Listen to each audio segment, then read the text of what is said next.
Assalamualaikum warahmatullahi wabarakatuh.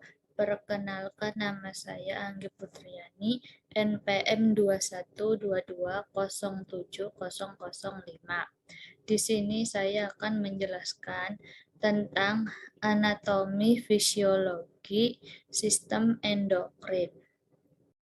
Sistem endokrin adalah sistem kontrol kelenjar tanpa saluran yang menghasilkan hormon tersirkulasi di tubuh melalui aliran darah untuk memengaruhi organ-organ lainnya. Dalam sistem endokrin terdapat kelenjar dan jaringan yang membentuk sistem endokrin. Yang pertama ada kelenjar hipotalamus. Dia berperan dalam mengendalikan sebagian kerja dari sistem endokrin. Terus ada kelenjar pineal. Dia berfungsi dalam bioritmik tubuh. Selanjutnya ada kelenjar pituitari atau kelenjar hipofisis sebagai penghasil hormon untuk homeostasis untuk seluruh tubuh. Selanjutnya ada kelenjar tiroid yang berfungsi dalam aktivitas metabolit. Terus ada kelenjar paratiroid yang berfungsi dalam homeostasis kalsium dan prostat dalam darah.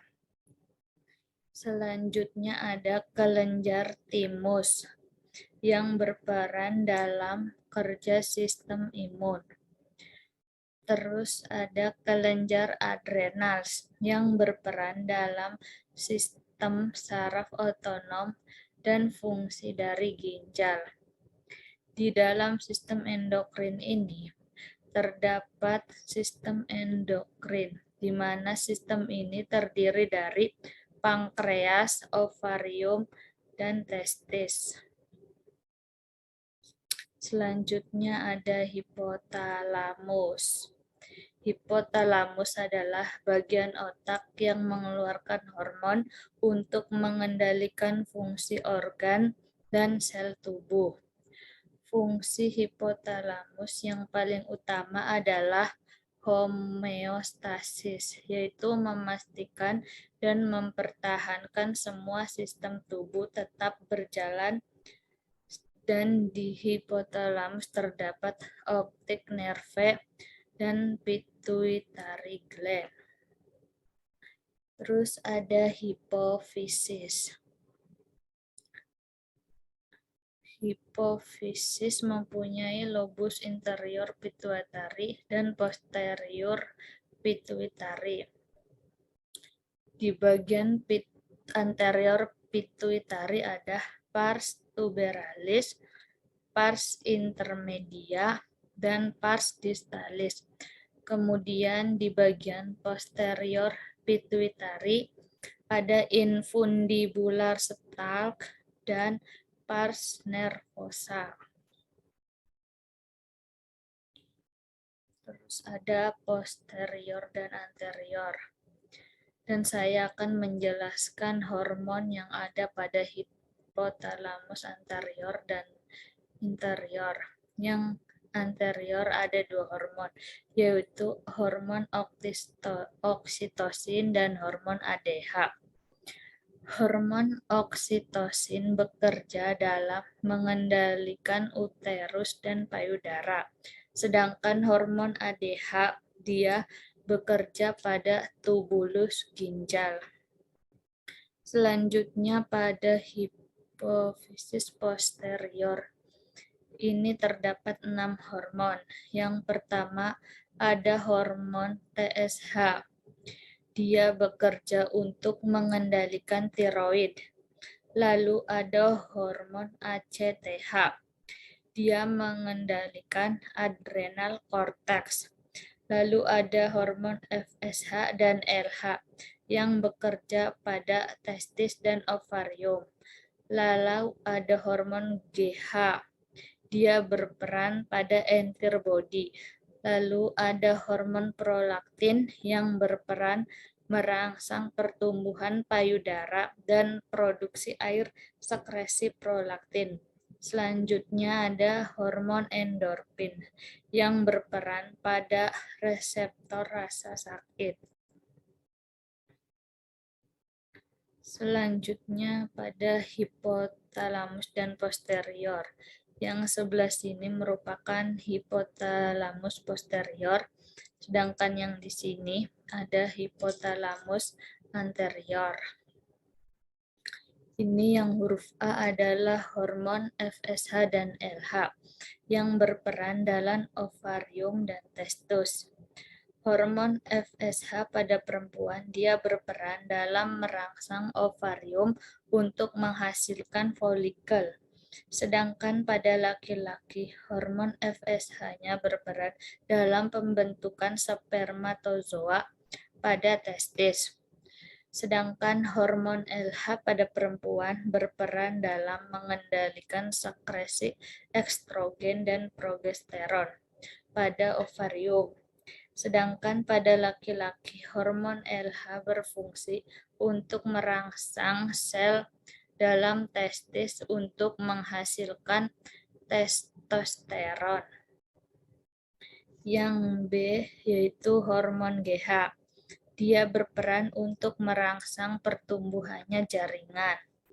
Yang huruf C adalah hormon prolaktin untuk merangsang pertumbuhan payudara dan memproduksi air susu.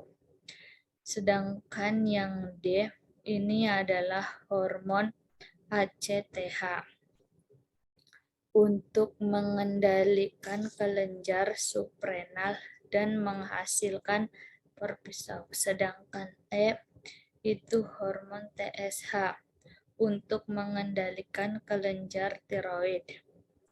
Dan hormon FG yaitu hormon oksitosin. Sedangkan H hormon ADH. Letak kelenjar tiroid ini terdapat pada dekstra dan sinistra, yaitu terdapat bagian kanan dan kiri. Di sini ada nadi karotid, ada rawan gondok, kelenjar tiroid, dan ini ada batang tenggorokan. Dan ada kelenjar tiroid yaitu warna merah, terus yang warna kuning ada kelenjar paratiroid. Kelenjar anak gondok atau kelenjar paratiroid terletak di dekat kelenjar gondok. Hormon yang dihasilkan yaitu paratormon dengan fungsi mempertahankan kadar kalsium dan fosfor dalam darah. Kemudian di sini ada jaringan timus. Jaringan timus dilihat secara dekat yaitu ini ada medula, cortex, trabeculae, dan fibrous capsule. Dan di trabeculae kalau kita lihat secara dekat yaitu ini ada cortical epithelial cell, ada thymocytes, ada trabecula, dan di sini ada fibrous capsule, cortex, dan medula. Terus ada medullary epithelial cell, ada blood vessel, ada macrophage, dan dendritic cell. Kemudian ini ada kelenjar adrenal atau anak ginjal, dan di sini ada ginjal. Kelenjar anak ginjal atau kelenjar adrenal terletak menempel pada bagian atas ginjal. Bagian kulit menghasilkan kortison yang berfungsi mengatur metabolisme dan mengatur keseimbangan air dan garam.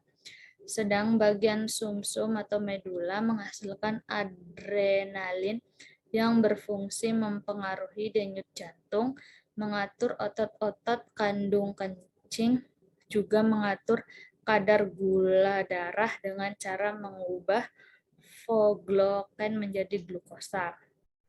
Terus di sini ada adrenal gland yang bagian ke oren-orenan, ini ada kapsul. Terus yang merah ada bloods dan ini ada medula dan ini ada korteks. Terus selanjutnya ada kelenjar yang ada di otak, namanya kelenjar penalis. Ini terletak di dalam ventrikel otak, bentuknya kecil dan warnanya merah. Fungsinya belum diketahui secara jelas, dan di sini ada pituitary gland, ada pineal gland, ada brainstem, dan ada spinal cord. Dan hormon yang dihasilkannya yaitu melatonin untuk memodifikasi kelenjar kelamin yang berhubungan dengan pengaturan waktu haid dan kematangan seksual. Lalu di sini ada kelenjar pankreas. Di sini ada kelenjar. Hasil dari kelenjar pankreas ini ada head, body, tail. Dan di sini ada pancreatic duct, ada common bile duct, dan ada sphincter of Oddi. Dan di sini yang merah panjang ini adalah duodenum. Dan ini ada kelenjar kelamin. Kelenjar kelamin pada wanita terletak pada ovarium. Hormon yang dihasilkannya itu estrogen untuk mempertahankan pembentukan ovum dan ciri-ciri kelainan sekunder. Dan ada progesteron untuk mengatur pembentukan plasenta dan produksi air susu. Pada laki-laki terletak di bagian testis. Hormon yang dihasilkan yang terpenting yaitu testosteron yang berfungsi mempertahankan proses pembentukan sperma dan menumbuhkan ciri-ciri kelainan sekunder. Baik, sekian dari saya. Kurang lebihnya mohon maaf. Wassalamualaikum warahmatullahi wabarakatuh.